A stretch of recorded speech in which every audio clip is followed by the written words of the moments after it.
Hello everyone. Last class में हम लोगों ने सार्क देखा था। आज के क्लास में हम लोग इंडिया का एक्ट ईस्ट पॉलिसी देखेंगे, ठीक है। और इसको थोड़ा डिटेल में देखेंगे 2-3 पेज में। दूसरी बात है कि 1 से 2 दिन में आपका एडिटोरियल सेक्शन जो हमने डिस्कस किया था वो भी स्टार्ट हो जाएगा, उसको भी हम लोग आपको प्रोवाइड कर देंगे, ठीक है। अब देखो, इंडिया का एक्ट ईस्ट पॉलिसी क्या है, एईपी क्या है। तो एईपी एक्चुअली लॉन्च हुआ 2014 में, लेकिन ये अपग्रेडेड वर्जन है। ओरिएंटेड वर्जन ऑफ 1991 में लुक ईस्ट पॉलिसी स्टार्ट हुआ था। तो देखो, इंट्रोडक्शन आप इतना भी रखोगे ना, एज सिंपल एज डैट, आपके लिए अब बार बार हम इंट्रोडक्शन का बात करें क्योंकि some of you have problem in this regarding, ठीक है। तो अगर प्रॉब्लम है तो सॉल्यूशन भी ढूंढना है। प्रॉब्लम है तो सॉल्यूशन इतना आसान है। आप सोचो ना कि किसी भी टॉपिक पर अगर आपको इंट्रोडक्शन लिखना है ना, तो आप सिंपली उसको एक्सप्लेन कर दो, कोई दिक्कत नहीं है। आप क्वेश्चंस क्या पूछ रहा है आप उसको भी एक्सप्लेन करोगे ना, तो आप ये न्यूट्रल दिखा रहे हो उसको लेके, टॉपिक कुछ भी पूछ रहा है आपसे। तो एक्ट ईस्ट पॉलिसी को हम लिख सकते हैं कि अपग्रेडेड वर्जन है। जब आप लुक ईस्ट पॉलिसी देखोगे, वो एक्चुअली कंसर्न था ओनली एशियन कंट्रीज, लेकिन जब आप ये पॉलिसी देखोगे, इंडिया का एक एक्ट ईस्ट पॉलिसी, तो एशियन प्लस इंडो पैसिफिक सब कुछ देख रहा है ये। जब हम एशियन कंट्री का बात करें तो these are the ASEAN countries, ठीक है, जो इंडिया के लिए बहुत इंपॉर्टेंट है, ये वाला, ठीक है। ये वाला कंट्री देखोगे ना आप, बहुत इंपॉर्टेंट है। जो आपको म्यांमार हो गया, उसके बाद थाईलैंड हो गया, यहाँ लाओस है, ठीक है। तो ये सब कंट्री, वियतनाम हो गया, सब बहुत इंपॉर्टेंट है। सिंगापुर, मलेशिया, सब इंपॉर्टेंट है इंडिया के लिए। इधर फिलीपींस हो गया, कैसे फिलीपींस इंपॉर्टेंट नहीं हो गया, यहाँ पे साउथ चाइना सी है, तो फिलीपींस इंडिया के लिए इंपॉर्टेंट है, ठीक है। लेकिन जब हम बात करेंगे एक्ट ईस्ट पॉलिसी, तो एशियन तो है ही, लेकिन इंडो पैसिफिक रीजन भी है। ये इंडो पैसिफिक रीजन आप देखो ना, तो बहुत बड़ा एरिया हो जाता है। इंडो पैसिफिक रीजन देखोगे आप, तो इसमें क्या होता है कि देखो, अब इसको थोड़ा एक्सप्लेन करते हैं। It's aim to strengthen the India strategic, economic and cultural relation with ASEAN countries and the wider Indo Pacific region. तो इंडो पैसिफिक रीजन में देखो क्या क्या ऐड हो रहा है। जापान ऐड हो रहा है, साउथ कोरिया ऐड हो रहा है, उसके साथ साथ ऑस्ट्रेलिया ऐड हो रहा है, और छोटे छोटे पैसिफिक आइलैंड नेशन ऐड हो रहे हैं। पैसिफिक आइलैंड नेशन इतना इंपॉर्टेंट है कि 2023 में जब प्राइम मिनिस्टर एक समिट में गए थे, फीक के समिट में गए थे, तो उन्होंने पैसिफिक आइलैंड नेशन के समिट में गए थे 2023 में। उन्होंने स्टेटमेंट दिया था कि ये जो छोटे छोटे कंट्रीज़ हैं ना, छोटे छोटे, ये तो छोटे आइलैंड कंट्री है। तो उन्होंने बोला था कि Pacific island nation should not be considered as a small island nation but rather as a large ocean countries. उनको as a large ocean country देखे, मतलब छोटा सा आइलैंड कंट्रीज को हम लोग एरिया वाइज छोटा देख रहे हैं, लेकिन उसके चारों तरफ जो ओशियानिक है, ओशियन जो चारों तरफ है, तो उसके पास ज़्यादा पानी है ना, तो हम उसको लार्ज ओशियन कंट्रीज बोलेंगे। तो इसलिए आप समझो कि इंडो पैसिफिक अपने लिए बहुत इंपॉर्टेंट है। तो आप इस स्टेटमेंट को भी कोट कर सकते हो एग्जाम में, ठीक है। एज पर prime minister recently stated that the Pacific island nation should not be considered a small island nation but rather as a large ocean countries. तो ये सब स्टेटमेंट जब आप लिखोगे ना,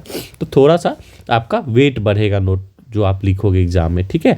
अब देखो, इसका ऑब्जेक्टिव क्या है।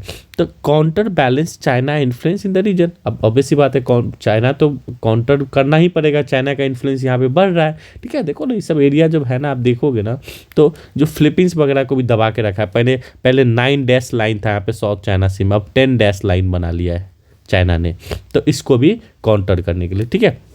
उसके बाद इकोनॉमिक इंटीग्रेशन को थोड़ा और डिपेंड करना है, इन्हेंस करना है कनेक्टिविटी को, डेवलप, ये सब ऑब्जेक्टिव है, ठीक है। एईपी का एक्ट ईस्ट पॉलिसी का ये सब ऑब्जेक्टिव है। Develop India's North East as the physical and economic bridge to the South East Asia.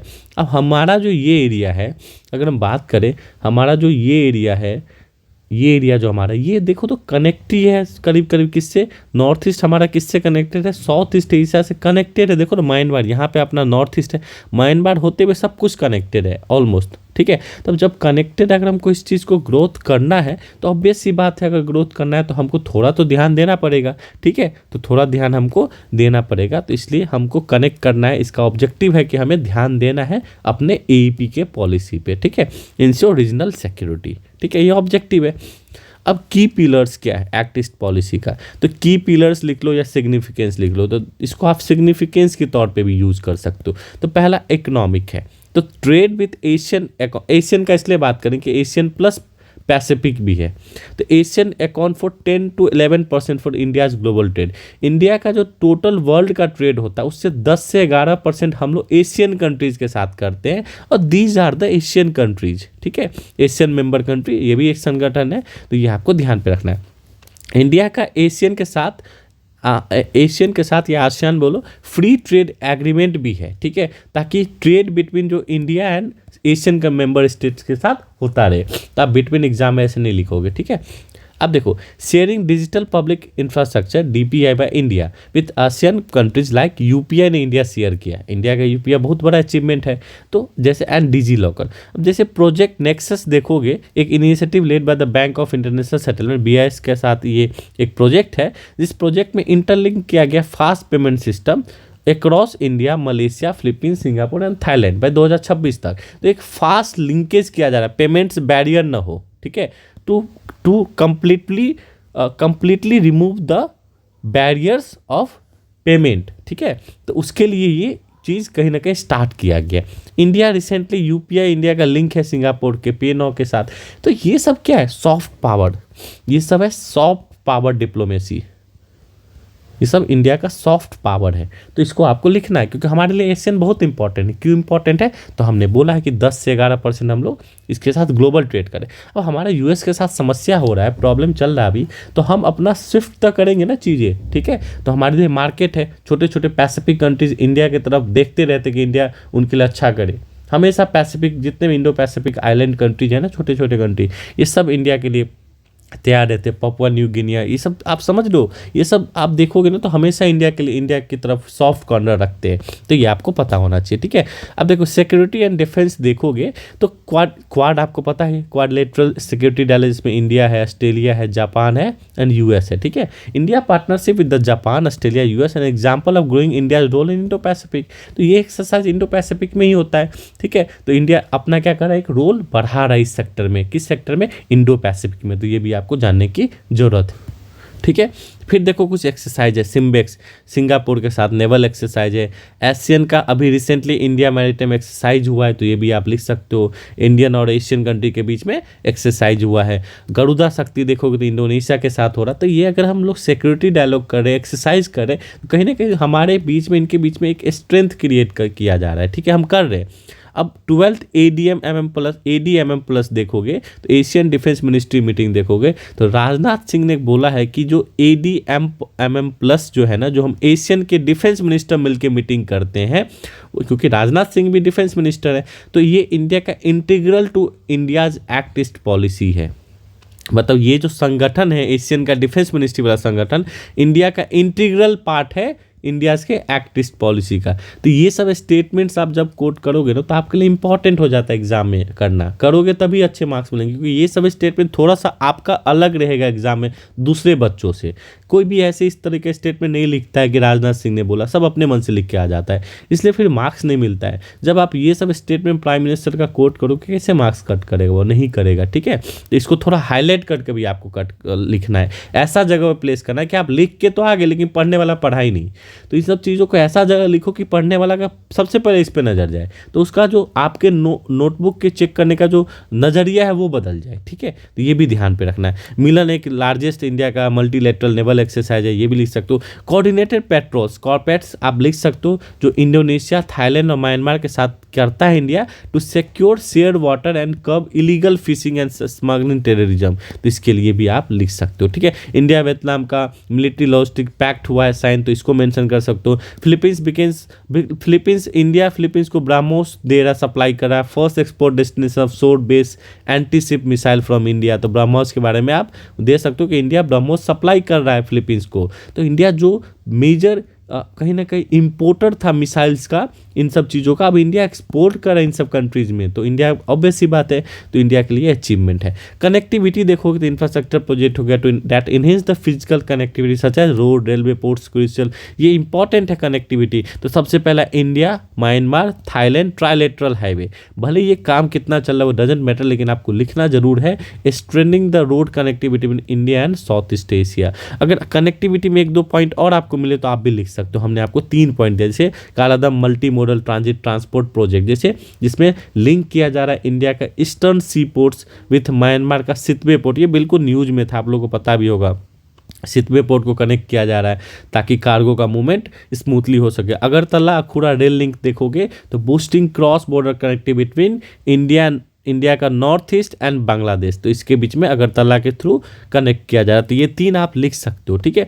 Next देखो कल्चरल क्यों इंपॉर्टेंट है इंडिया के लिए, एईपी क्यों इंपॉर्टेंट है, एक्ट ईस्ट पॉलिसी क्यों इंपॉर्टेंट है, क्योंकि ये people to people tie up करता है कल्चरली। जैसे बुद्धिज्म देखोगे ना, major bridge to ASEAN countries, जैसे थाईलैंड हो गया, म्यांमार, कंबोडिया, लाओस, इसमें फॉलो करते हैं Buddhist traditional with the root connected to India's Buddhist history. तो ये लोग क्या करते हैं कि यहाँ पे बुद्धिज्म फॉलो करते थे इंडिया के लिए, इंपॉर्टेंट है कंट्री, ठीक है। जैसे हमारे लिए नेपाल क्यों इंपॉर्टेंट, नेपाल के साथ हमारा मिथिलांचल कल्चर मिलता है, वहाँ पे आज भी इसलिए इंपॉर्टेंट है क्योंकि आप देखोगे कि वहाँ पे सीता जी का जो भी चीज़ें हैं वो पूरा का पूरा आप देखोगे आज भी जो जनकपुर है वो कहाँ पे है, नेपाल में है। और राजा जो आपको राम जो थे वो अयोध्या से, तो ये आपको इंडिया में। तो एक कॉरिडोर बनेगा ना रिलेशनल। अब जब भी कल्चरल हम रिलेशन में हैं तो अब ऐसी बात है हमारा एक सॉफ्ट कॉर्नर होगा, तो उसको एक अच्छा रिलेशन रखना भी जरूरी है हमारे लिए, ठीक है। मिकोंग गंगा कॉपरेशन देख लो, और sub regional cooperation mechanism involving India and सब एशियन कंट्री, कुछ एशियन कंट्री के साथ,